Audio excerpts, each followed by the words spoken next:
que la demande de mentorat explose, si je puis dire, dans les entreprises.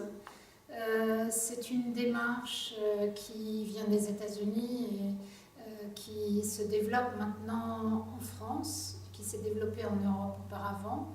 Et on a eu le sentiment qu'il fallait proposer une formation à l'ingénierie de mentorat, parce qu'il y a beaucoup de confusion encore en France entre les différentes formes d'accompagnement, entre le tutorat, le parrainage, le mentorat. Et il nous a semblé, le coaching, il nous a semblé très utile de clarifier et de permettre à des coachs de développer une compétence complémentaire à travers cette formation d'ingénierie en mentorat. J'ajouterais à ça que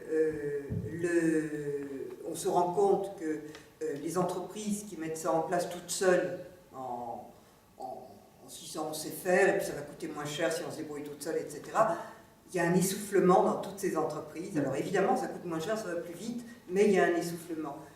Et on se rend compte que les entreprises qui se font accompagner sur le processus de mentorat, il y a quelque chose qui perdure et il y a un retour sur investissement qui est beaucoup plus évident. Voilà. Même si ça coûte plus cher, bien évidemment. Alors le mentorat, c'est l'organisation d'une relation entre une personne expérimentée, au départ, en tout cas qui a quelque chose à transmettre de son expérience professionnelle, à une personne qui est en quête d'évolution.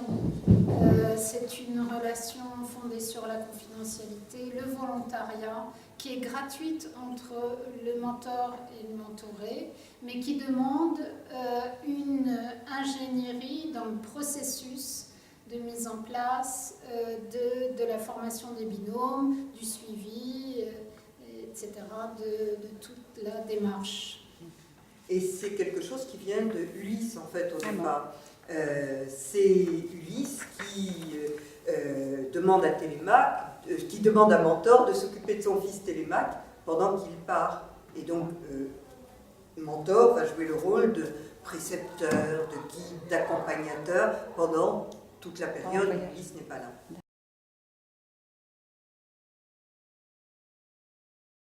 Alors, le tutorat, la grosse différence, c'est que c'est fait dans le cadre d'une action de professionnalisation, c'est d'une formation métier, et le tutorat, à la fin, il y a une évaluation de la personne. Dans le mentorat, il y a une évaluation de la démarche, mais jamais de la personne.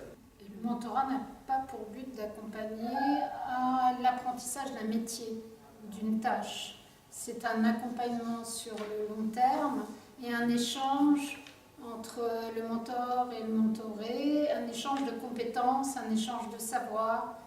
Voilà, c'est moins directif que le tutorat. Les objectifs de la formation, c'est déjà de comprendre ce qu'est le mentorat, ses objectifs, à quoi il va servir et comment se met en place la démarche. C'est de retirer la confusion dont parlait Dominique tout à l'heure. On a trouvé dans notre atelier tout à l'heure des gens qui confondent la posture de coach et la posture de mentor, même qui croient qu'un coach peut être un mentor. Alors que non, il va accompagner la démarche, mais il n'est pas le mentor. Le mentor, il est interne à l'entreprise. C'est aussi de voir comment se met en place cette démarche de mentorat, comment se structure le programme et comment s'évalue la démarche. Quel est le retour sur investissement? Ce qu'il faut bien comprendre que dans le mentorat, il y a à la fois une partie organisation d'un processus et une partie relationnelle entre le mentor et le mentoré. Et c'est comment l'ingénieur en mentorat permet de mettre ensemble des binômes et d'accompagner toute la démarche de binômage pendant une durée déterminée avec les entreprises. En général, ça dure à peu près 1 an.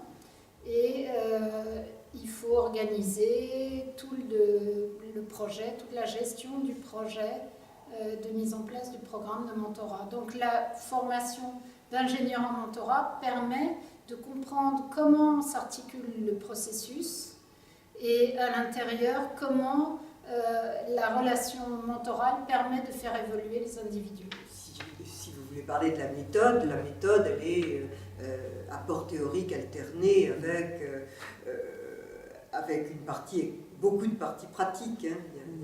Et toujours dans l'esprit d'espace transition, à savoir dans un esprit de présence et d'alignement de cet ingénieur en mentorat.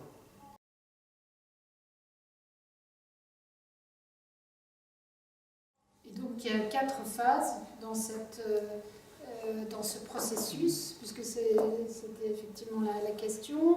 Une première phase d'analyse des besoins, de diagnostic avec l'entreprise ou l'organisation qui met en place le mentorat, comprendre ce dont l'entreprise a besoin, construire un programme de mentorat qui correspond aux objectifs déterminés par l'entreprise. Dans la phase de lancement, il y a une phase de démarrage, une réunion de démarrage qui est extrêmement importante parce qu'il faut donner envie aux gens de participer à ce programme. Et il y a une phase de communication autour du processus qui est extrêmement importante parce que si on laisse tomber ça, on ne va pas aller assez loin. Et puis il y a toute la phase de formation des mentors et des mentorés. Ils arrivent, ils ne savent pas ce que c'est qu'on va mettre en place, ils ne connaissent pas l'objectif, c'est extrêmement important de leur apporter ça. Et ensuite, c'est vrai qu'il y a cette phase de suivi où la posture de l'ingénieur en mentorat, c'est de vérifier que les binômes fonctionnent bien, qu'ils se rencontrent correctement, qu'on avance, qu'il n'y a pas d'insatisfaction entre les personnes, et de vérifier que tout se passe au mieux. D'assurer aussi un processus d'analyse de pratique ou de co-développement ou de supervision. Enfin, on met en place souvent ce genre de choses entre les mentors, parfois même entre les mentorés pour leur permettre d'échanger sur leurs pratiques, de voir quelles sont leurs difficultés ou leurs réussites, en tout cas de faire circuler l'information autour de ce programme. La plupart des programmes de mentorat sont conçus pour durer 12 mois. Parfois, ça dure un peu moins longtemps quand il s'agit de mentorat d'intégration pour les nouvelles recrues.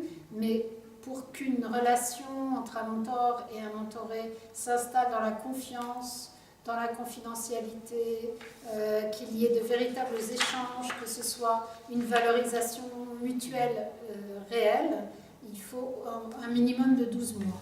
Parfois, ça dure 18 mois, mais disons la moyenne, c'est 12 mois.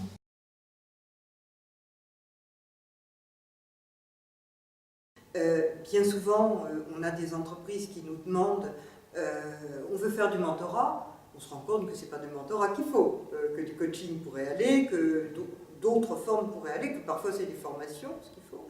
Donc vérifier que c'est bien, la phase du diagnostic est importante. Une autre phase importante, c'est celle qui consiste à définir l'objectif. On se rend compte que beaucoup d'entreprises qui ne sont pas, qui disent que le mentorat n'a pas marché, c'est parce que l'objectif était mal défini. Et nous, on passe énormément de temps à définir l'objectif avec l'entreprise.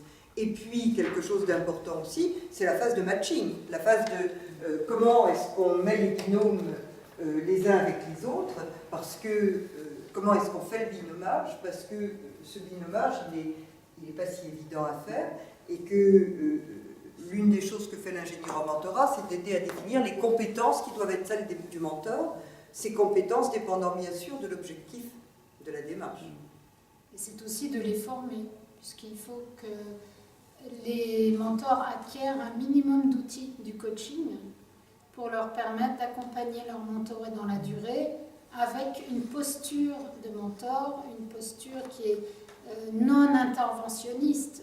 Et bien sûr qu'ils sont là pour donner des conseils, accompagner avec leur propre expérience, mais ils sont aussi là pour écouter, reformuler, bien comprendre la demande du mentoré. Donc ce sont des formations qui sont extrêmement importantes et que le bagage du coaching peut leur apporter. En tout cas, c'est important que les coachs comprennent qu'ils ont des compétences à développer en suivant une formation à l'ingénierie de mentorat qui est un processus complexe. Voilà, et comme on est sur un colloque sur l'éloge de la métamorphose, moi j'ai envie de dire que le mentorat c'est merveilleux parce que ça permet de faire grandir le mentor, le mentoré et l'entreprise. Et l'organisation, voilà. L'organisation, l'association, et que c'est dans la démarche collaborative actuelle, c'est quelque chose qui a toute sa place et c'est important pour les coachs de commencer à aller dans ce sens-là.